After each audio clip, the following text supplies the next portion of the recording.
महाराष्ट्रामध्ये आर्थिक वादातून कंत्राटदाराची आत्महत्या झालेली आहे। राहत्या घरी गळफास घेत खलील शेख यांनी जीवन संपवलंय। आत्महत्येपूर्वी एक व्हिडिओ सुद्धा त्यांनी चित्रित केल्याचं समोर आलंय। पुण्यातील डायस प्लॉट भागातली घटना आहे। खलील शेख असं मयत कंत्राटदाराचं नाव आहे।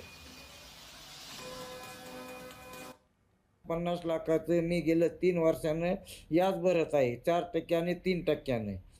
आणि हा पैसे देत नाही, दादागिरी भाईगिरी करते, स्वतःला हा लय मोठा माणूस समजते।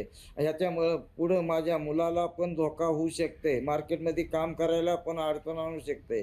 त्यात मला पण 2-4 वेळेस बाळासाहेब शेडगेनं धमकी दिलेली आहे, पेमेंटला फार त्रास दिला तर मार्केटमध्ये कुठेही काम करू देणार नाही किंवा तुम्हाला पुण्यात जगणं मुश्किल करेन, तुमच्या लेकरावाला पण जगणं मुश्किल करेन। उद्याच्याला मी तर फाशी घेणारच आहे आज। बाकी माझ्या लेकरावाला काहीच बी त्रास झाला तर ह्याचा जिम्मेदार बाळासाहेब शेडगे आणि त्याचा मुलगा असणार आहे। या सगळ्या संदर्भात रवींद्र धंगेकर यांच्यासोबत आमचे प्रतिनिधी आदित्य भवार यांनी बातचीत केली आहे, बघूया। सर्वसामान्यांचे जे रवींद्र धंगेकर मानले जातात, पण आज एक सर्वसामान्यांनी आत्महत्या केलेली आहे माणसाने, आणि त्यामध्ये तुमचं नाव घेतलेलं आहे। काय याबद्दल तुमचं स्पष्टीकरण? ज्यावेळेला हा प्रोजेक्ट घेतला त्यावेळेला आमचा प्रोजेक्ट क्लिअर होता, बँकेने लोन केलं, सगळं क्लिअर होतं। पण राजकीय मी आमदार झालो आणि त्या प्रोजेक्टला त्रास चालू झाला, गळती चालू झाली।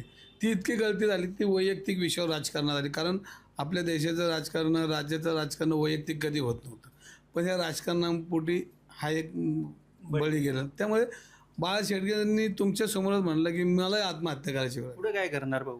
पुढं आता काय लिगली काय कायदेशीर काय गोष्टी आहेत त्या करायला लागेल, उभं राहावं लागेल, त्यांच्या पाठीशी उभं राहावं लागेल।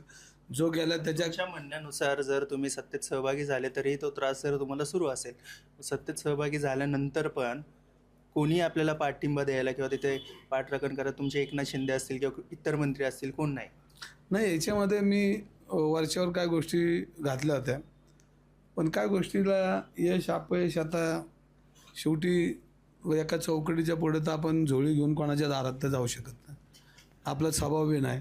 आणि त्यामुळे जे झालं ते राजकीय हेतूने झालं। आणि शासकीय वक्फ बोर्डच्या अधिकाऱ्यांना कोणी सांगितलं तर वरच्या लेवलच्या माणसांनी सांगितलं, आमचा प्रोजेक्ट बंद केला। आणि पाप जरी कळत न कळत त्यांच्या डोक्यात जाणार आहे, जरी आमच्यामुळं त्यांनी केलं तर आम्हालाही कोणीतरी फाशी घ्यायची वेळ आणली, फक्त आम्ही घेत नाही एवढाच विषय।